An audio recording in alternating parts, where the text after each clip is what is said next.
pretty large bang associated with the caution warning now. Okay, so we have an apparent serious oxygen leak. 4, 3, 2, 1. Houston, we've had a problem. He's in a roll and he can't stop it. Performing an evasive maneuver. Okay, Houston, we've had a problem here.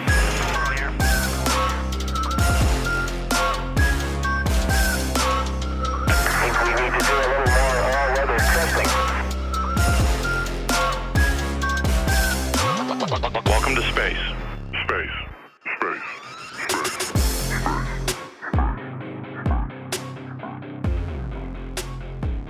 Hello and welcome to Failure to Launch, a space history podcast where we take you through every mistake, failure, and explosion that made modern space exploration possible. My name is Quinn, and I'm joined by my friends Chris. And a quality engineer, Chris. And today we're going to talk about Soyuz 1. How are you guys doing today? It's a better than normal Monday. I'll give it that. There has been a lot of fun news today. Admittedly, a lot of things piling up all at once. Yeah, I'm end of the month in a manufacturing company, so if it's not bolted down, we're trying to ship it. It's Nice. that kind of week. I was going more for just like the things that are happening today on the year of our Lord, April 24th, 2023, the day Everything's that we are going recording sideways, this. but I am Like- vibing through it, and I am loving most of what I see. Diametrically opposed pundits getting fired on the same day. Wizards of the Coast sending a goon squad of literal Pinkertons after a dude over a leaked card, like Magic the Gathering card. Just Hell yes! wonderful. I'm sorry, but Wizards of the Coast, and you can't delete this, it seems they have fallen from grace rather hard. I'm not going to delete that. Like, what, you think that's going to get, like, a Pinkerton hit squad sent after? It might actually. Yes. Just, that is the logical conclusion of their just PR bleed, their inability to keep any amount of goodwill going for any amount of time. Like the innate thing about D&D is how much of it is just arbitrary GM driven. Just, I'm going to create a campaign and I'm going to have fun. God forbid you try and publish it. Well, yeah, and that was the initial, like, we might be alienating some listeners from our space history podcast with D&D, but like that was the thing in early January, whenever they got into a lot of hot water for basically trying to monopolize the licensing around D&D and like force everybody to use specifically their products. And now, like, after getting roundly mocked and criticized for that, they have sent a literal squad of Pinkertons to intimidate and rough up a dude who they sold unreleased cards to. So, Like by mistake. yeah, Like, but still, like the onus is on them, you know? Like they sold him the cards by mistake. In a time of absolute disaster PR, they have decided to make it worse. Yes. Like I have to wonder if it was like, if there was a board meeting, if this was multiple people, or if someone was just like, we could send him a cease and desist. We could send him an email. No, I know some guys. The Pinkerton family has supported this business for generations. Let's just say this exact instance could have been the exact opposite of it. This could have been an email. For once Yeah. in human history. I don't know, but how would you feel if you got an email from the Pinkertons that just I said, like, feel much better about an email from the Pinkertons than from an in-person visit. yes, I just feel like they wouldn't do that because their whole shtick is like, Physical force. the reason these other, like the reason they're the company that owns them, I think it's a Swedish company owns them now. A Swedish company owns the Pinkertons. Yes, yeah. I'm blanking on their name right now, but yeah, they were bought in 1999, I want to say. Please, just whenever you're done making this, let me know so that I don't sound completely idiotic. But that is just... I'm angry now. But yeah, like the reason they are still around and still using that name is because of the historical reputation they've built up. Whenever it comes to the day-to-day, they're kind of they do what a lot of similar like rent-a-cop companies do, but only they have the reputation of, hey, maybe we'll do a massacre. You don't know. What do you mean, maybe? Oh, they have the historical precedent that they can point to in Yes. their illustrious company history. They can point to like, what was the name of that battle? Well, one of the during the Cold Wars. Battle of Yeah, the Cold Wars. I'm pretty sure because Battle of Blair Mountain. That's what I'm thinking of. Am I thinking the wrong one, or is Pike County part of that? Because I think Pike County is also in that kind of. Actually, let me look this up. Is that the one where all the miners tried to delete unionize? this. This is modern. That's modern. Yeah, any of these massacres or battles is based on people unionizing. Battle of Blair Mountain, I think it was a Behind the Bastards about this, but yeah, like this was in the early 1920s, a bunch of American in West Virginia. That was part of the Cold Wars. But speaking of unions, seamless, beautiful transition. Immaculate. This is where we finally get back to talking about the Soviet Union. Something that like I have been very eager to talk about for a while. Just getting back to the Soviet space program, all of the intricacies, all the politics, all the fun. The hijinks, if you will. Exactly. And at the same time, I want to issue a bit of a content warning right off the bat, because this will not be a super funny topic the whole way through. Soyuz 1 is the first death of a spacefarer during a mission, during a flight. Also, I've already talked to you guys about this, and I swear to the listeners that this is just a coincidence. This was not planned. This is just the next script on the pile, and this is the first day that we were available to record it. April 24th, the day that we are recording this, is the anniversary of Vladimir Komarov's death. The mission that we are going to be talking about, the lead up to it, it launched on April 23rd, and it ended in the morning of April 24th. So this will obviously not be releasing at this point, but in doing this recording, we are trying to keep that in mind. Trying to keep it fun for the listeners, but also show respect to the mission and the man himself. So all that aside, have you guys ever heard of Soyuz 1 and Vladimir Komarov, these stories? I've heard of Soyuz 1 vaguely, but not too much about the man. I have not heard too much about Komarov.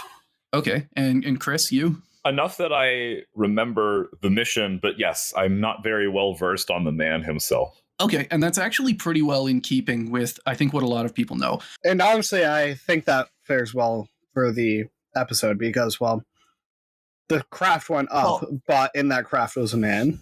Yes, and of the stories that you guys have heard about Soyuz 1, what are some of them? No? Just go wild. Tell me any of the different things that you have heard about this mission. I'll give you a hint. We're talking about the lump of carbon in the casket. That he died screaming and swearing at the Soviets for damning him. Yeah. Now, I've heard the same thing, but I have to say something in contravention to that.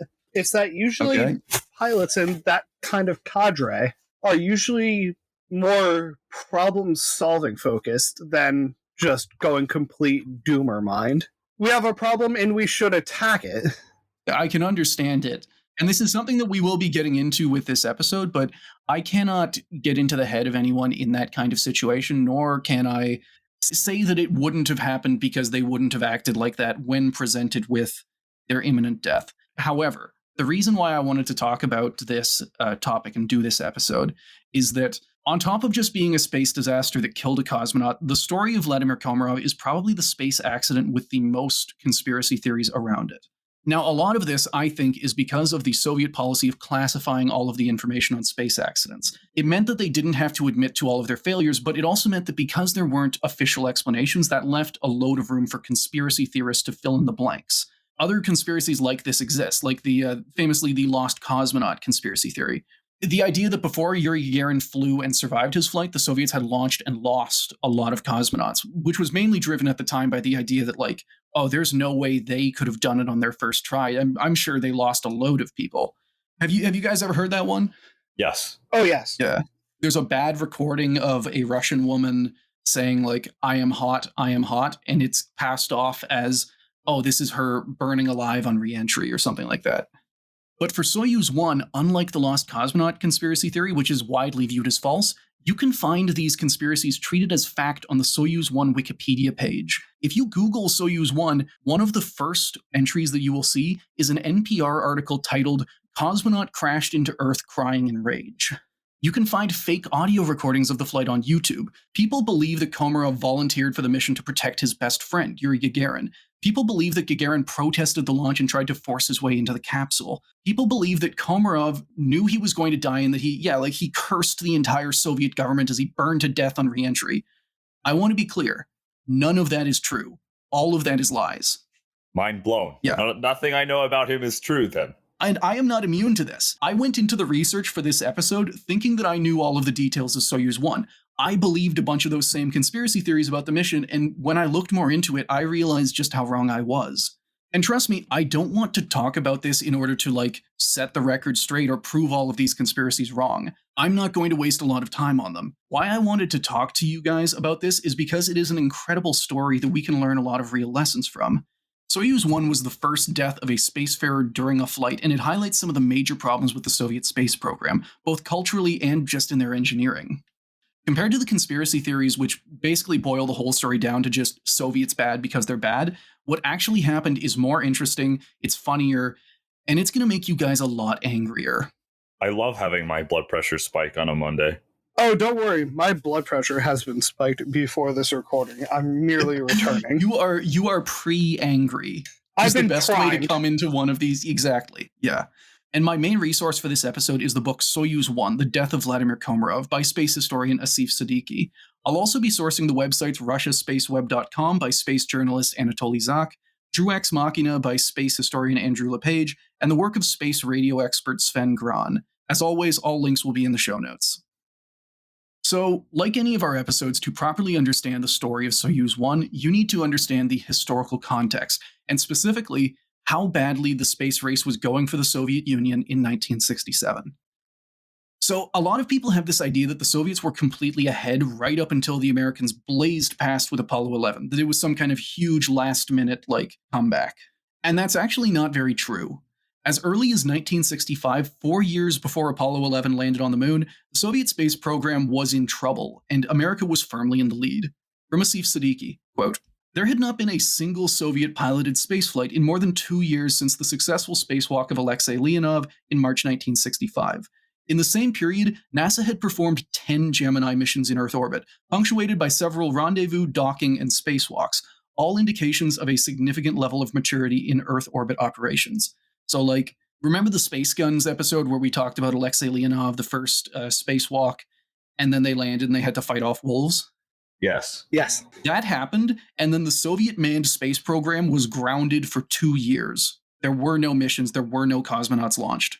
And at the same time, as that's going on, the Americans are popping off launches. Yes. And as soon as that happens, the Soviets lose the space race. They had been ahead at that point. In those 2 years, they gave up their lead and they became impossibly far behind. Huh. And that's just part of their problems. Because, to top it off, our favorite boy, Sergei Korolev, he dies in 1966. Oh. Yeah.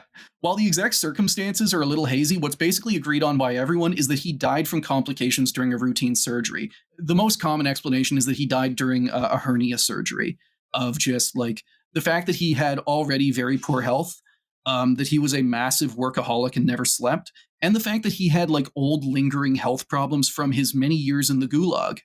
So it was the perfect storm of you're falling apart. Have fun.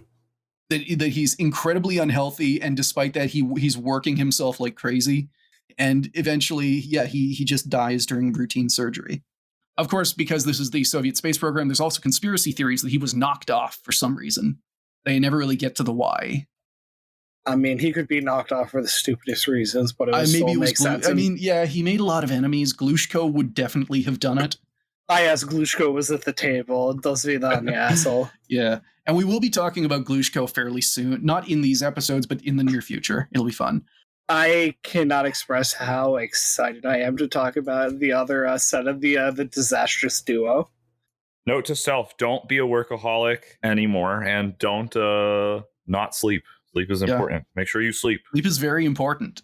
And the reason that this is a problem for the Soviet space program is not just because of how central Korolev was to managing it, but it's because without him, the leadership fell to an idiot, a silly mission. Now, we'll probably talk about this guy more in his own episodes, but here's a spoiler. Under Mission's watch, the Soviet lunar program would fail and die. every Soviet Mars probe would fail. He'd lose 3 goddamn space stations, and every cosmonaut that ever died during a mission would die under his management. Excuse me, but seriously, he takes over and then there's no grace period. Gone. He's just killing people left, right, and center. Oh, yeah. And admittedly, like, with the Soviet lunar program, I feel like a lot of that was just down to, like, Korolev dying before the program died. However, a lot of those things can still be firmly blamed on missions management style. The Mars probes, the space stations, and a lot of the cosmonauts, and one of whom we're going to talk about today. This is a dude that cosmonaut Alexei Leonov described as, quote, hesitant, uninspiring, poor at making decisions, over-reluctant to take risks, and bad at managing the cosmonaut corps. Nice! And because no bad deed goes unrewarded, his work running the Soviet space program into the ground also earned him the Hero of Socialist Labor Award, literally the highest honor the Soviet Union could give. You've murdered how many people? Congratulations. 4. Yeah, that is how many he gets killed. This sounds like he was a Nepo baby. Kind of. He was like a mid-tier bureaucrat in the Soviet space program under Korolev. So he flipped himself halfway up, and then through serendipity and idiocy. Kind of. He's often described, again, we'll cover this more in like episodes about him. He's a pretty political animal. He's good at kind of climbing the ladder, talking to the right people, which in fairness, Korolev was as well. This is like how you get shit done in the Soviet space program. But unfortunately, maybe it kind of gets to the Peter principle, if you guys ever heard of that, where someone gets promoted to their maximum level of incompetence. Once he becomes the head of the space program, it becomes pretty clear he doesn't know what he's doing. And, you know, that's where the problems start to rack up. Anyway, back in 1967, just as mission is taking over, the Soviet space program has a lot of problems, and they're really betting on their one solution, a new high-tech spacecraft design called Soyuz, meaning Union. Now, today, people know the Soyuz as the longest-serving manned spacecraft in history, and the design would eventually become incredibly reliable. But this was not the case in 1967. In 1967, the Soyuz program was years behind schedule, loads over budget, and had just suffered 3 failed unmanned tests in a row. Quote, 1, in November 1966, failed to orient properly during re-entry and was destroyed. 1, in December 1966, was aborted during launch but destroyed the entire launch pad in an explosion. And the 3rd, in February 1967, had been recovered from the bottom of a lake with a hole in its heat shield. So things are not going good. Oh, you ever finish a workday to find out that you have a hole in your heat shield? Well, we're going to talk about that because things are about to get a little bit worse. In a truly mystifying decision, Mission gathered all of the lead Soviet engineers together and argued that they should immediately move to manned test flights, despite the fact that they had not had a successful unmanned flight. Remarkably, almost everyone agreed with him and argued that the heat shield problems had been completely fixed. Now, there were some dissenters, and among them was Ivan Prudnikov, the dude who designed the heat shields. That's never a good sign when the guy who designs the thing is like, hey, maybe we don't. So something that has been burned through at least once, you know, a nice noted little speed hole. Yeah. And the person who designed the shield that created the speed hole said, hey, maybe this isn't so great. Maybe we should step back a little bit, is being overruled, yeah? Oh, yeah, he was immediately overruled. Oh, nice. Yeah. See, the Soviets had a sort of voting system for decisions like this, and the majority of engineers thought the heat shield was fixed. So who cares what the heat shield designer says? And this will be an ongoing problem, that the Soviet management system makes it basically impossible for feedback or concerns to be heard and to, like, filter their way up through management, which is something that has never happened since in any organization ever. No, never. Yes, only the Soviets could manage to do this. Absolutely. So in late March 1967, the Military Industrial Commission, or VPK, met to discuss plans for the first manned Soyuz mission. I want to remind you, this is a month after their last unmanned test burned up and slammed into a lake. And they are immediately going to a manned test. And if you thought that they'd just go with some modest fly up to space with one guy and just make sure everything works, you'd be very wrong. Here's how the combined Soyuz 1 and 2 missions would work. That's right, they're immediately going to a double mission. Oh, nice. Wonderful. The first rocket would launch with 1 cosmonaut, and then a day later, the second rocket would launch with 3 cosmonauts. Within minutes of launching, the second Soyuz would have to rendezvous with the first Soyuz and dock. 2 of the crew from Soyuz 2 would then get out of their spacecraft, crawl over to Soyuz 1, get in, and seal the hatch. The two would then separate and deorbit together in like a sort of formation flying thing. So for those who don't know, this would be an incredibly complicated mission today, and the Soviets had never done any kind of dockings or rendezvous before. This was, for its time, the most advanced planned like space mission ever. What took the Gemini program 10 missions to do, the Soviets wanted to do all in one. Also, they wanted to get it all done with about a month of preparation. Their planning meeting was on March 25th, and the launch date was set for April 23rd. My birthday. Yeah, Nice. awesome. And this is another example of the Soviets just saying like, yeah, a month from now is good. Happy birthday, comrade. I don't like my birthday fireworks. No one did. No. Now, do you guys want to guess why they're rushing these missions? I'll give you a hint. It's the same reason they rushed Laika and Sputnik 2. It's for a anniversary of, I'm assuming, some function of the Soviet Union, if not the Soviet Union itself. In the words of Nikita Khrushchev, no. quote, "Wouldn't it be nice to have something for the holidays?" The menacing hand-on-shoulder stare. Yes. Like his mentor, Brezhnev also understood that space missions made for good publicity, and the Kremlin pressured Mission to give them a big achievement because they had some holidays coming up. The mission was scheduled to take place just a few days before International Workers' Day, one of the most important Soviet holidays, and it was dedicated to the 50th anniversary of the October Revolution, which was just around the corner. On top of these holidays, there was also just the fact that the Americans were launching loads of manned missions, and the Soviets hadn't launched any in more than 2 years.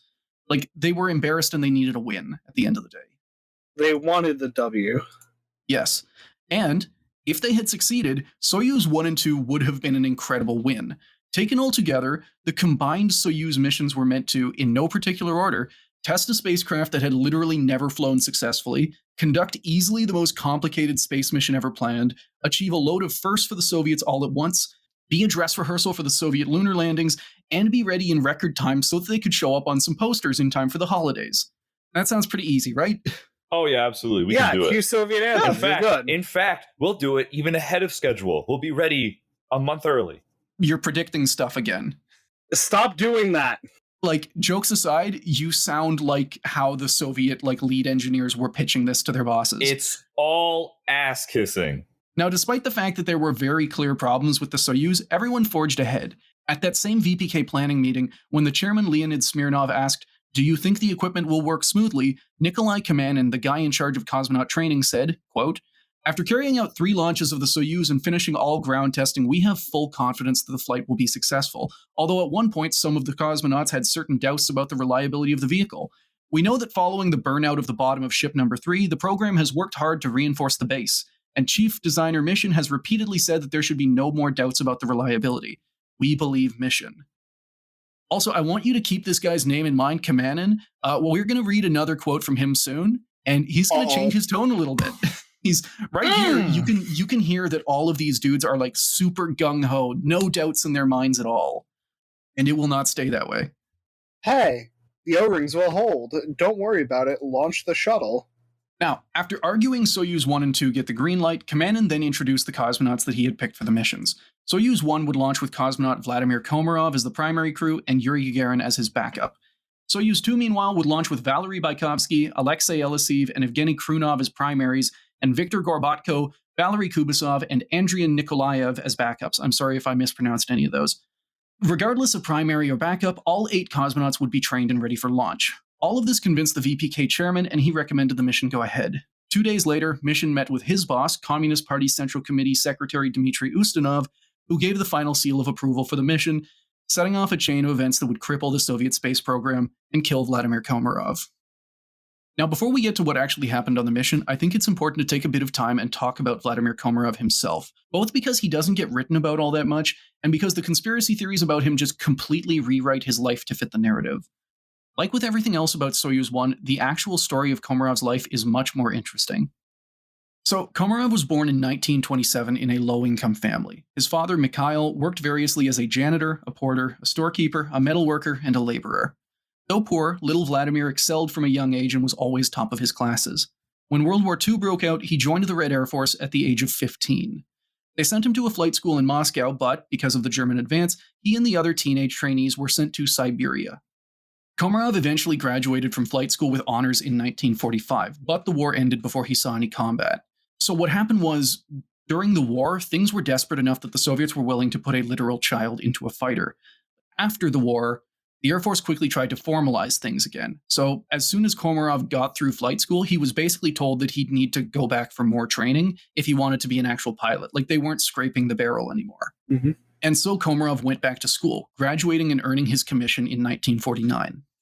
He spent the next few years training as a fighter pilot flying MiG-15s before he went back to school as an engineer and test pilot. By 1959, he'd graduated and earned the rank of engineer captain and started working as a test pilot flying experimental jets. Now, as soon as the cosmonaut competition rolled around, he entered as soon as he was able to, beating out 3,000 other pilots to become one of the first 20 cosmonauts. From Asif Siddiqi, quote, "Even among these high achievers, he was a standout, older by about 5 years over his fellow mates and one of the only test pilots in the group. In the early 1960s, he served as an understudy on 2 Vostok missions, but was sidelined at least twice from training. First due to a hernia operation, and a second when doctors discovered a single extra systole on an electrocardiogram." So basically, once he becomes a cosmonaut, he gets sidelined by the hernia operation, and then they find a minor heart flutter, and that disqualifies him from another Vostok mission. Okay. So he misses out on the glory missions, effectively. So even though Komarov missed out on the early Vostok missions, he was by far the most qualified and experienced cosmonaut. He was one of only 2 graduates of the Soviet Air Force Academy and the only one who had actual experience as a test pilot. To give this some context, at the same time, most of the initial American astronauts were picked from qualified test pilots.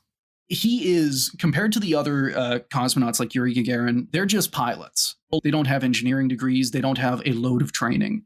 Komarov shows up. He is qualified. He is the best at this. He was also, by all accounts, a great guy to work with. A lot of cosmonauts described looking up to him, both because he was 5 years older and because he was already an engineer. When the other cosmonauts like Yuri Gagarin were sent to get their engineering degrees, Komarov made it his personal duty to help them all with their studies, earning him the nickname the Professor. While he was grounded, he also spent his time helping with the design of future spacecraft like Soyuz, offering input both as a cosmonaut and an engineer. So even if he's not flying, he is still helping out with everything. He's helping the other cosmonauts study. He's helping design the spacecraft, the future versions. Oh no. He's great, man. Yeah. I know you guys are being a little bit down because you know that this is gonna hit a snag somewhere along the way. No, this is truly a great man. And even through all of this work, he was still desperate to get back onto a mission. As he should. That is... Yes, he's a cosmonaut. He is the best cosmonaut. It has been his ethos from the start. Yes. This has been his drive. This has been his... what is it in French? The reason d'être or something? Yeah. His reason for being. Yeah, so after years of pestering, Komarov was eventually let back into training and given a clean bill of health. He finally got his chance in 1964 when he commanded Voskhod 1, the first mission to carry more than one crew member. All of this together meant that when it was time to pick the crew for Soyuz 1, Komarov was clearly the man for the job. He had the experience, the education, and he'd actually helped design the spacecraft. Almost a case of he would be flying a car or driving a car he built. He knows the ins and outs. If you want someone flying a vehicle, the man who's functionally had some of the best input into it that will be piloting it. Oh, yeah. And that was definitely part of it, because despite the problems we are going to talk about, the Soviets did think this mission was going to work. But they also predict, any new spacecraft, there's going to be problems. So they figured the best man to send would be the guy who, had both the best knowledge of the spacecraft and the best chance of fixing problems that he ran into. So with all of their cosmonauts picked out, the Soviets put Komarov and the others through a truly breakneck training course, which he graduated from with perfect marks on March 30th. Just something to remember, the VPK meeting that kicked off this mission was on March 25th. He finished training on March 30th. It's 5 days. That's the basic work week. They gave him and the others a work week to prep for a space mission. And while Komarov was rushing through training, teams of engineers and technicians were rushing to get the 2 spacecraft and rockets ready. Despite the confidence of the chief designers, the mood on the ground was pretty mixed. Workers identified at least 101 separate anomalies in the 2 spacecraft. Some of these were pretty minor, like TV connections, but then the orientation controls also failed completely. Remember this will be important later. So, they're just doing checkout tests, and they're they're going down the list And things of are like check shitting. boxes. Yes, they're just going down the list, checking off stuff. And ideally you want it to just be like check mark, check mark, check mark. They're just like fail, fail, pass, fail, fail, fail, pass. When you have to sit there and actually reconcile that your system is not entirely stable and there is going to be a being in that system. And this got bad enough that as launch day got closer, some of these concerns actually managed to make their way up to the top brass. Even though they never said it publicly, they also got a little bit worried. A few days before the launch, Mission called up Brezhnev and Ustinov and let them know about the problems. I need to make this clear. He wasn't asking for the mission to be cancelled. He was just warning them that there was a high risk and to manage their expectations. Just a, hey, this could happen. Yes, he was doing preemptive damage control. He didn't want it to be a surprise if things went wrong. Like a borderline get a speech ready kind of attack. Yeah, like some Nixon Apollo 11 kind of stuff. Okay. Kamanin, meanwhile, the head of cosmonaut training, kept up his total confidence in front of the cosmonauts, but wrote the following in his journal on April 15th. Quote, I am personally not fully confident that the whole program of flight will be completed successfully, although there are no sufficiently weighty grounds to object to the launch. In all of the previous flights, we believed in success. Today, there is not such confidence in victory. The cosmonauts are prepared well, and the ships and instruments have gone through hundreds of tests and verifications, and all seems to have been done for successful flights, but still there is no confidence. This is the guy who, like, a couple of days before went up in front of the VPK and said, I believe mission, everything is successful, nothing can possibly go wrong. And in that same talking to the VPK, he also put the blame for the doubts on cosmonauts. He said, like, now some of the cosmonauts are whining, but I think it's fine. Like, to draw another analogy to racing, you send someone out in a subpar vehicle, and Yes. they perform subpar. What is the surprise here? Oh, they just didn't perform well enough. It wasn't the vehicle's fault. And to kind of continue this shifting the blame thing, after the mission, Kamanin would place the blame firmly on Mission, and said he believed that Korolev would have been able to pull it off easily. After all, Korolev had also taken big risks with missions like Voskhod 2, which also didn't get an unmanned test flight. Voskhod 1, Komarov's first mission, did get an unmanned test, Cosmos 47, but it launched only 6 days before Komarov did, and there were no plans to stop the Voskhod 1 mission if something went wrong. The Soviet space program at the time was not unfamiliar with taking risks, but to put this in perspective, Soyuz 1 and 2 were a completely different level of complexity, with hundreds of untested systems needing to work perfectly to ever have a chance of pulling this off. Now, to give Mission a little bit of slack, Kamanin also ignored the massive political pressure to get the mission done and to do it as quickly as possible. Although he later insisted that they never deliberately cut corners or approved shoddy work, when asked in 1990, Mission said this about the pressure from the Kremlin, quote, truly there was never a time when we worked in peace, without being hurried or pressured from above. The unskilled, totally bewildered, high-ranking bureaucrats believe that they are fulfilling their duties if they are shouting, let's go, at people who don't even have time to wipe the sweat off their brows. Yeah, I mean, that's about where I was at. Yeah, it is not good. But something we need to talk about, I feel, is that this does show that the doubts were reaching the top. You know, as much difficulty as the Soviet space program gave for like trickle up concerns and feedback, these guys were eventually getting the information, and they just decided not to act on it. Kamanin wrote it into his diary, and that was that. Mission warned Brezhnev that things might not succeed, and then went ahead with it anyway. And I also want to make the point that I mostly believe Mission and Kamanin when they say they thought the mission would succeed and that they wouldn't deliberately launch cosmonauts to certain deaths. Like, they were aware of the problems and hoped that it would succeed anyway, because, you know, Korolev had gotten lucky before. The Soviet space program had done risky missions like this and pulled it off somehow. I think that this is an important distinction to make, especially when a lot of conspiracy theories say that the Kremlin, the chief designers, and the cosmonauts themselves all knew that this was a guaranteed suicide mission. The evidence doesn't bear that out. Like, it's a malice versus stupidity kind of thing. And I feel that doesn't let Kamanin, Mission, or anyone else off the hook for what happened. I think it just means that they were stupid and not evil, the way, like, the conspiracy theories make them out to be. But at the same time, there's only so much stupidity you can contribute. Yes, at a certain point, it becomes inexcusable, and I think with this mission, they blow past that point. But it is still, it is good to bring that up, though, because there's always a tinge of truth, because at this point, you also have the weight of the gift to the Soviet Union. That is going to be constantly weighing on everyone, and more so the lower down in the totem pole you go. Yeah. You do not want to be like the one person making noise and holding up not just a huge space mission for like something that is incredibly important to the nation, but something that Brezhnev has said has to happen soon because it has to happen in time for a party. You cannot be the person that holds that up. You cannot stick your neck out to that level. And if you do, there's no mechanism for anything happening other than you just like being fired. You are being promoted to peasant. Exactly. Now, for their part, the cosmonauts of Soyuz 1 and 2 were aware of the risks and confident that they could succeed. By April 13th, all the cosmonauts had gathered into Euratom for final preparations. This was also the first time that they were all at the launch site for Cosmonautics Day, the anniversary of Gagarin's record flight, and they appropriately threw a huge party for everyone at the Cosmodrome. With training and preparation mostly done, the crews spent the week before launch relaxing, running a few last tests, getting drunk, and playing constant pranks on the long-suffering Euratom workers. Yeah, the people that are making sure your shit will actually work. You're just like a dude working in a desert. You work like 20-hour days, and then suddenly a drunk dude is like messing with you, and you can't tell him to fuck off because he's an elected representative in the Supreme Soviet. And your only hope is that there is, God help you, a scorpion in vicinity. Or, as it actually turned out, Vladimir Komarov, who did not overdrink, and on top of his other qualities, he also kind of tried to corral the younger cosmonauts and stop them from being like drunken frat boys all the time. Not always successfully, but he did make that role for himself. No. The other cosmonauts did look up to him. They called him the professor. God damn it. He just keeps getting better. Yes. He's just a role model.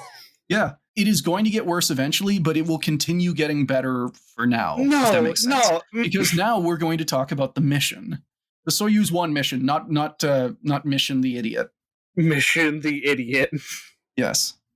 Now, is that what it was actually called? No, that's just what I'm calling him.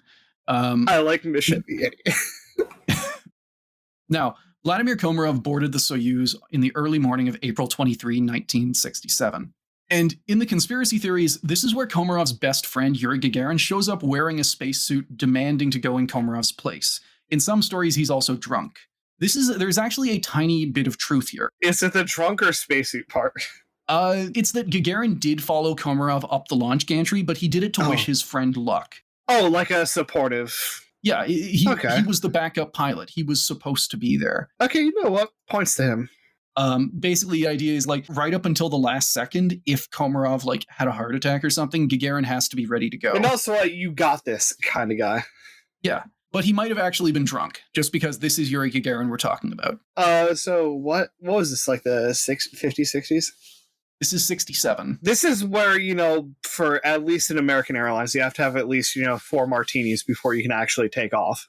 This is also, just out of curiosity's sake, 11 months, basically to the day before Gagarin would die. March 27, 1968. I know I have harsh feelings for him, but fuck. That's still... Oh, yeah. Yeah, died very young. Space incel, but still. Yes. So Soyuz 1 lifted off from Kazakhstan at 3:35 a.m., and by every account I can find, even the conspiracy ones, the launch went smoothly. But as soon as Komarov reached orbit, things started going wrong. From Asif Siddiqi, quote, "The cosmonaut unfastened his seatbelts and floated into the cabin, reporting that he could still see the last stages of the launch vehicle rotating away from him. Immediately, one of his first reports to the ground suggested a problem. In the right porthole, I saw the solar panel open. I don't see it in the left porthole." So, like, he gets to orbit, stage separation happens, and then within seconds, there's problems. The spacecraft is already breaking down. Engineers on the ground went through the transmitted data and confirmed what Komarov was seeing. The Soyuz's left solar panel had failed to deploy, and as they went through more of the data, they found even more problems. Quote, "A backup antenna in the telemetry system had failed to deploy, and the exposed surface of a sun sensor known as 45K had been contaminated, thus rendering it inoperable. While the antenna was a minor annoyance, the sun sensor malfunction was serious, since without it, Soyuz 1 would be unable to properly orient itself, an absolute necessity to fire its main engine to change orbit." Like, this is big. So, orbital change is not possible given the the craft's current configuration. Yes.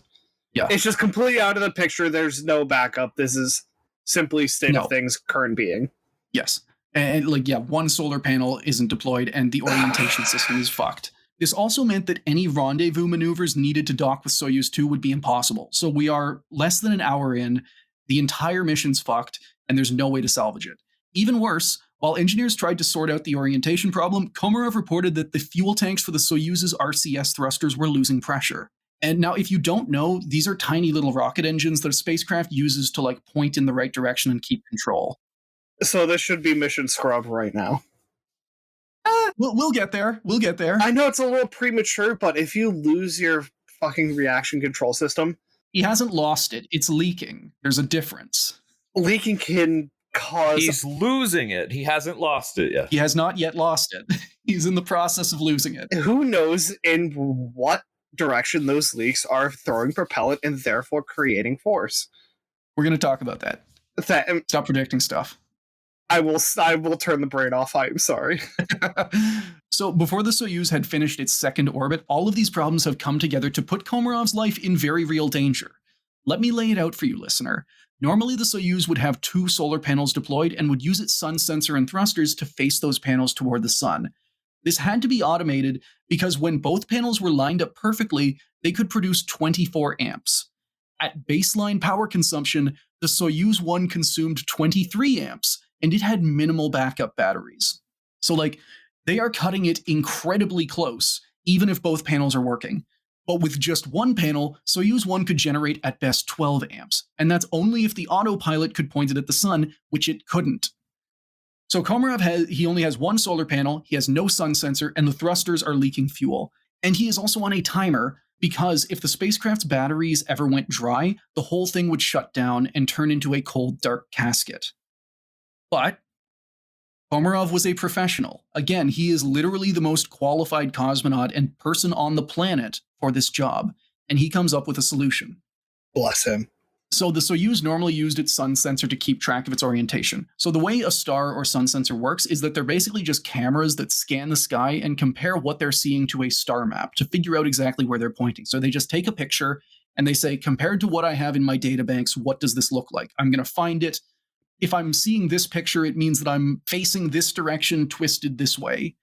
And this is the main orientation sensor because these things are very precise. But with that down, Soyuz 1 did have backup systems. It had a set of 3 ionic sensors that measured the spacecraft's orientation based on, quote, incident ion flow. Now, I'm not going to pretend to understand these things, and they sound very sci-fi and cool, but the reason these are the backups is because they don't work very well. For one, they could get easily thrown off by ion pockets, which low Earth orbit is just scattered with. Second, they weren't actually hooked up to the autopilot the same way the sun sensor was. They didn't, the autopilot couldn't take data from the ion sensors and point the spacecraft. They just routed info to a small screen in the cockpit, and Komarov would have to maneuver the ship himself. Uh-oh. Komarov started to use the DPO thrusters in manual mode with the ionic sensors. He found that he could temporarily adjust attitude control to expose the solar panel to the sun, but that the spacecraft would spin out of alignment within minutes, thus losing all power from the only solar panel. He comes up with a solution, but based on what he has, it is at best a partial solution. It's almost like fighting a Rubik's, or it's solving a Rubik's Cube that's fighting back. Because you have the solution, you have the theory, but it's going, no, I'm going to twist it this way. And as he works, more things start to go wrong. Oh, God. Yeah. So not only was this system very difficult and unreliable, it also stopped working after a few tries. So remember how I told you that the ionic sensors could get confused by ion clouds? He hit one. He made some. When Komarov used the thrusters to turn the spacecraft, they'd puff out fuel, which created little ion clouds that would form around the spacecraft and just blind all of his sensors. Oh, because they're not moving completely. They're moving. They would slowly dissipate, but he basically using this a lot, and by no fault of his own, I have to say, he builds a cloud of ion stuff that baffles his sensors. Because it can only disperse at a certain rate based on its ejection velocity. And if you're doing nothing but thickening that cloud the entire time. Oh no. By the time of the 5th orbit, about 7 hours into the mission, Komarov was flying the spacecraft by peering out the window and trying to point the solar panel vaguely at the sun. Bless him. Now, despite all of this, Komarov was in good spirits. Going over the transcripts, you really get a sense that he was calm and collected. Again, he was the best possible cosmonaut for this mission. When the engineers on the ground were freaking out, it was actually Komarov who talked them down and told them not to worry. This is what I was talking about. It's the tendency to work the problem instead of succumbing to it. But it hurts so much more.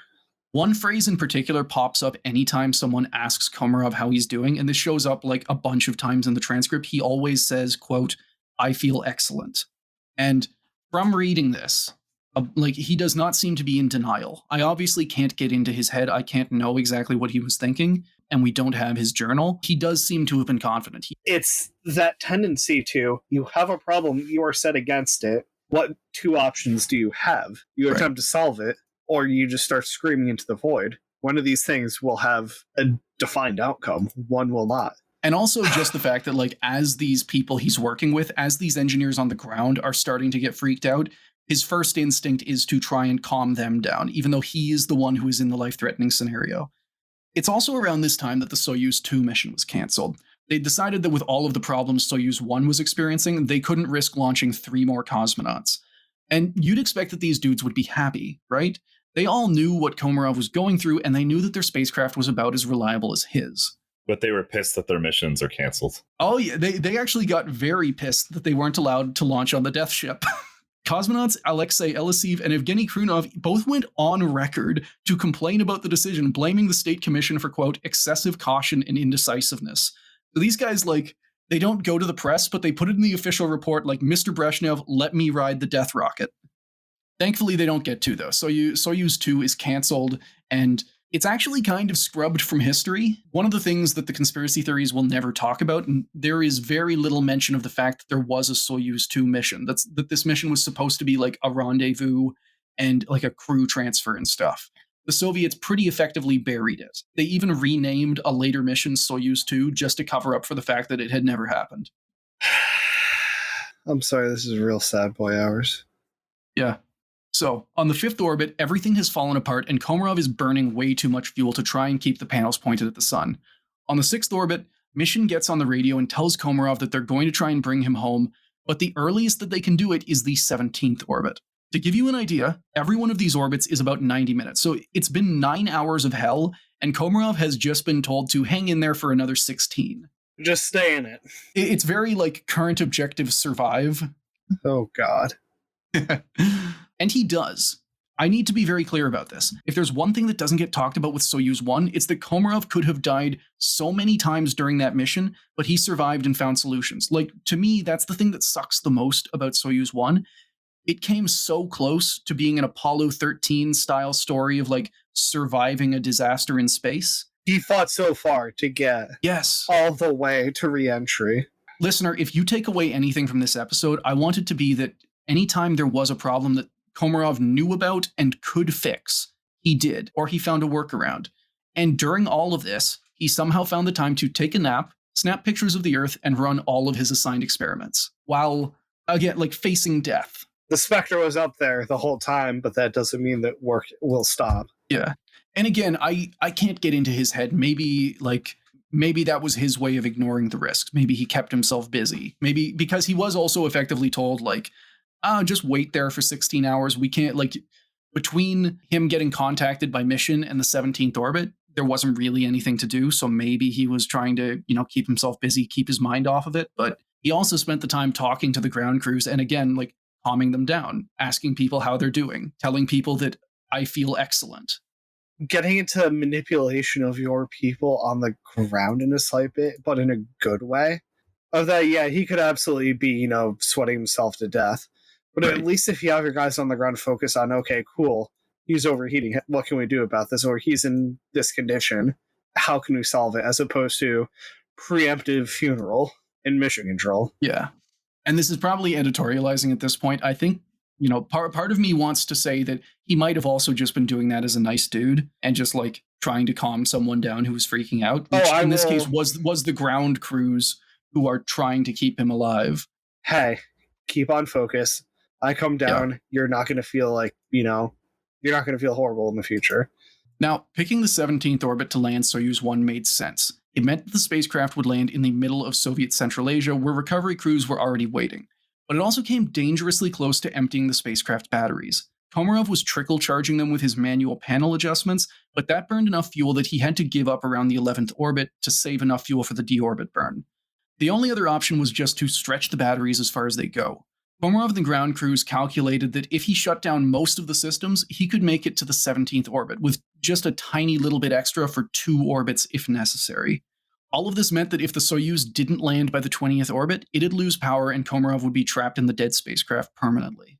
So the landing that he needs to make is within 3 hours of him dying, if that makes sense. Like, if he doesn't make that landing, he is incredibly close on the death timer. He's going to be a corpse. He's going to be trapped in an unpowered spacecraft in orbit. God, yeah. And he did not have like an EVA suit, anything like that. So Komarov passed the time until the 17th orbit napping, chatting with the ground crew, taking pictures, and writing in his journal. Meanwhile, engineers on the ground were trying to figure out how to get him home. Like a normal spacecraft, it's pretty simple. You just wait until the right time, point the engines in the opposite direction of where you're orbiting, and burn until you've slowed down enough to re-enter. But remember that Komarov was flying manually. He'd have to point the spacecraft by eyeballing it and do the re-entry burn by hand with a timer.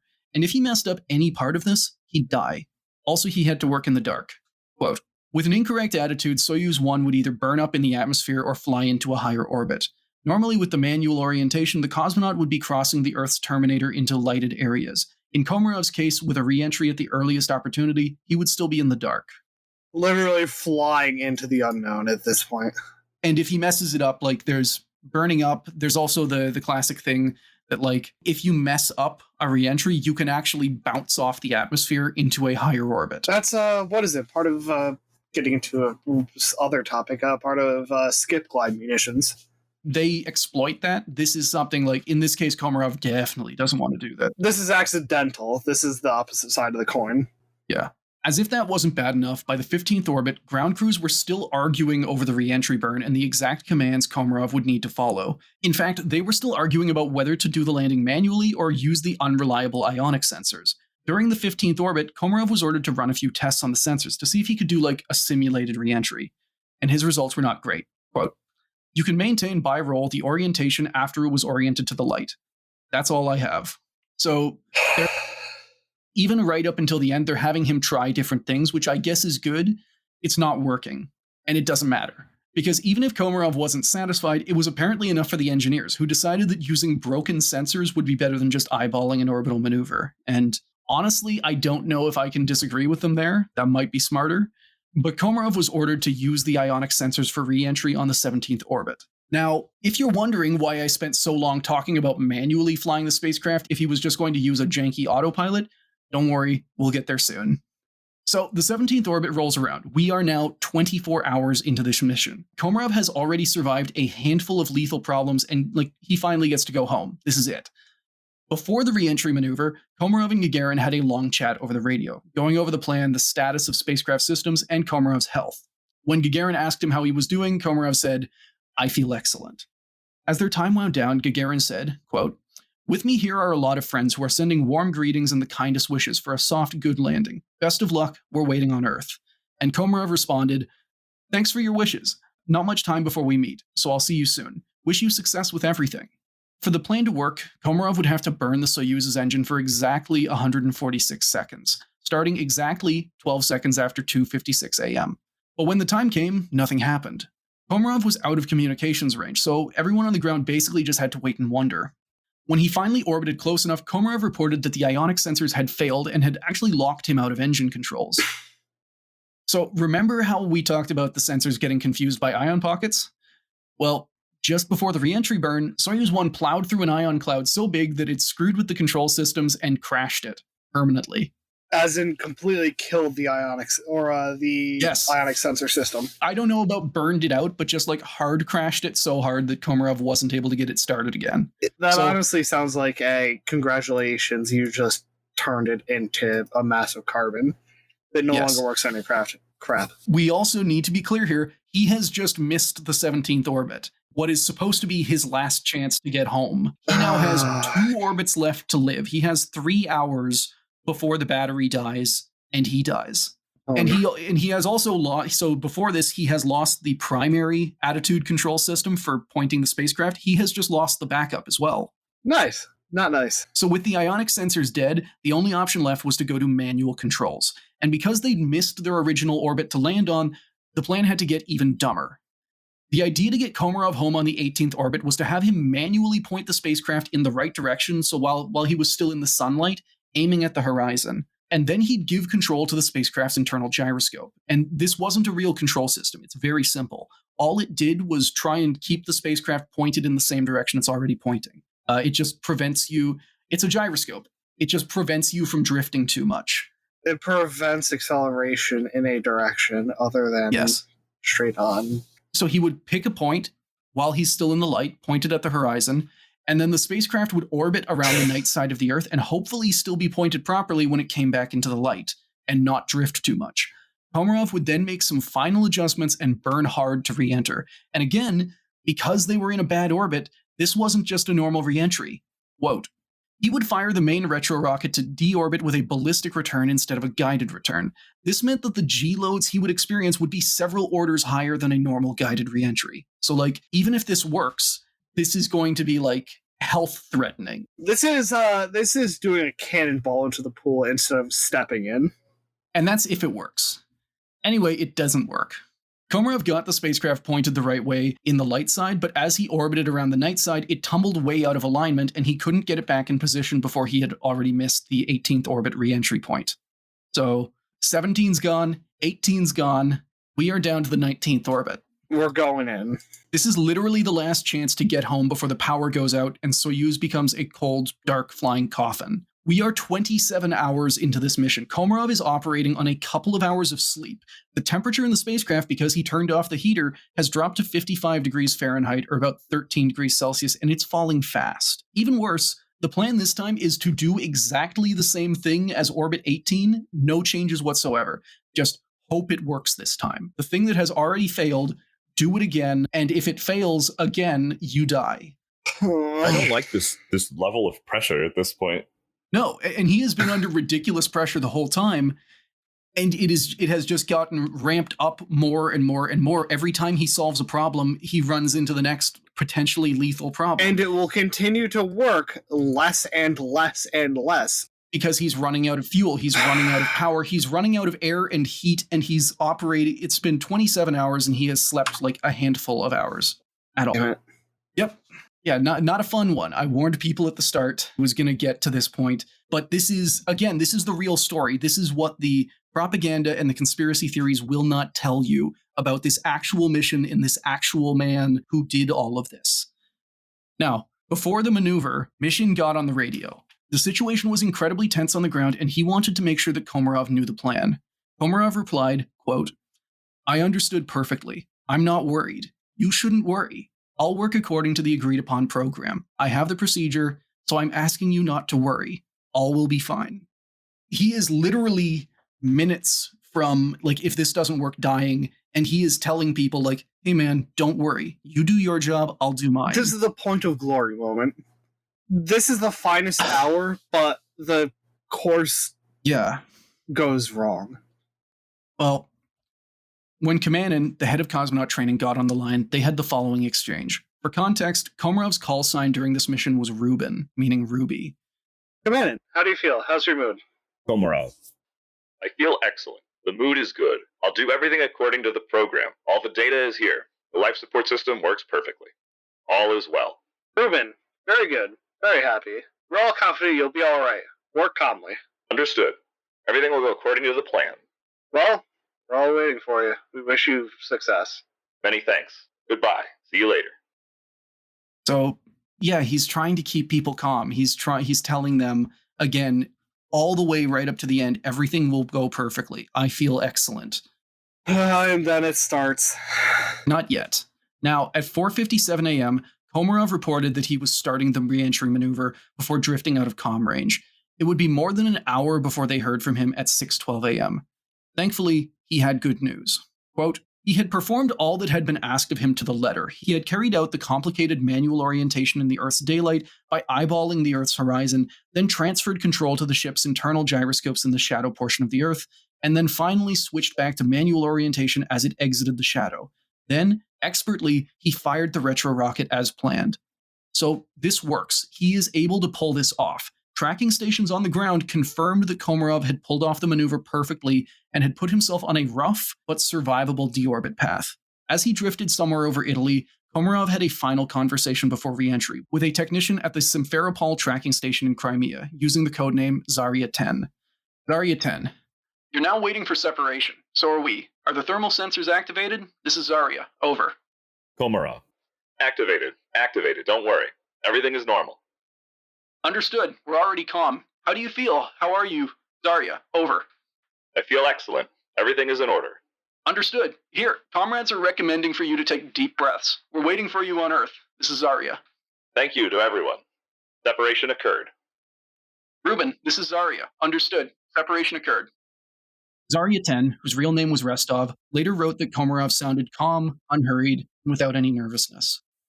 That incomplete report on the separation of the Soyuz modules, sent at 6:16 a.m. on April 24th, 56 years ago today, were the last words anyone heard from Vladimir Komarov.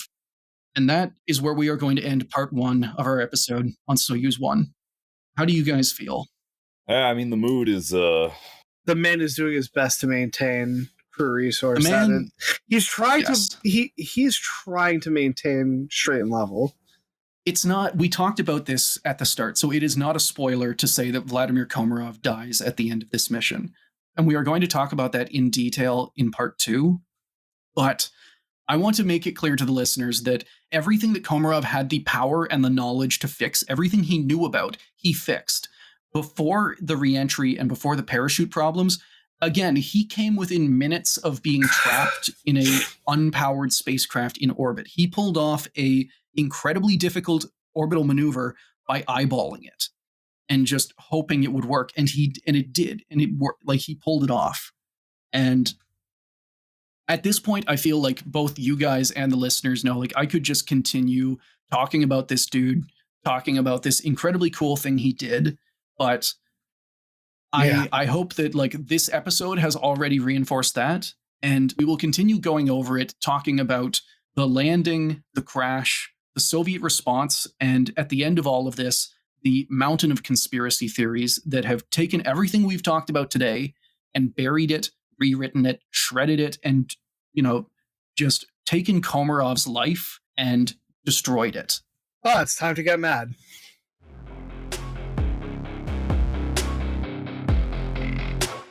Thank you for listening to Failure to Launch. If you enjoyed the show, please leave us a review or tell a friend. Everything helps. If you want to follow us, contact us, or suggest a topic, you can email us at launchfailurepodcast@gmail.com. We're also on Twitter at launch_failure.